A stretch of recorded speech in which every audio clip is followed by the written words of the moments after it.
So guys, ituturo ko sa inyo guys kung paano i-terminate ang ano guys dito sa 3-piece breaker guys.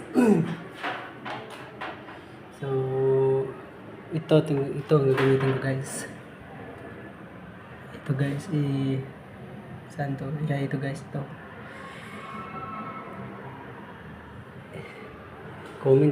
I-comment lang guys kung gusto mong paturo. Comment lang guys para maturuan lang kita guys. Comment lang guys. Kasi dito maano guys. Dito hindi natin dito maano. Kaya comment mo na lang kung gusto mong magpaturo mga basic guys. Mga basic wiring guys kung gusto mong paturo. Kung paano magkabit ng aircon sa 3-piece breaker na single piece ang supply. Yeah guys, di ko maano guys. Di ko matuturo dito guys. Kasi mahirap walang mag-ano guys, walang humawak ng cellphone. Kaya ito lang muna guys. Comment ka lang guys kung gusto ka magpaturo.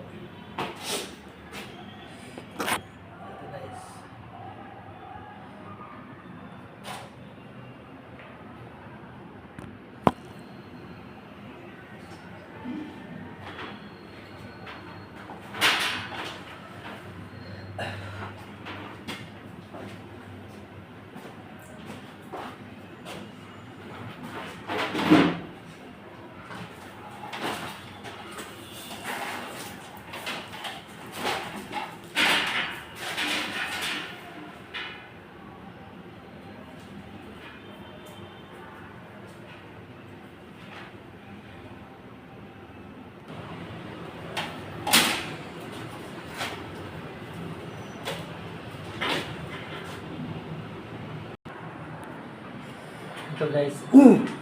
Ito guys. Dito guys ilagay ang ano, isa. Okay, line 1, line 2 guys. Dito ilagay yung neutral at saka yung isang line guys dito ilagay guys. Dito ilagay at saka dito kaya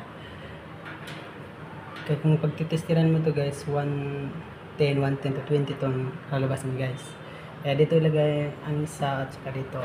May basic wiring lang to guys, kaya kung gusto mo matuto pa guys, comment ka lang guys para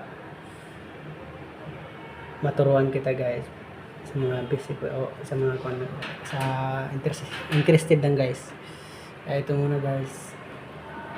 Tadi ito DP distribution panel, ito ang bastak guys. Dito ang main niya guys. Ito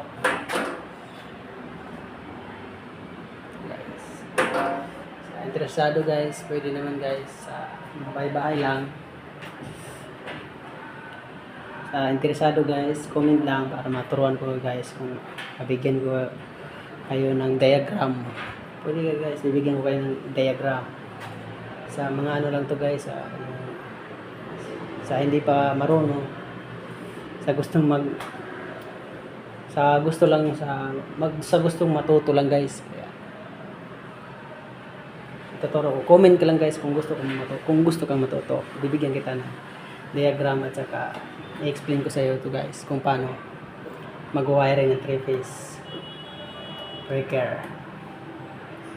Supply single piece ang supply guys. Hanggang guys, maraming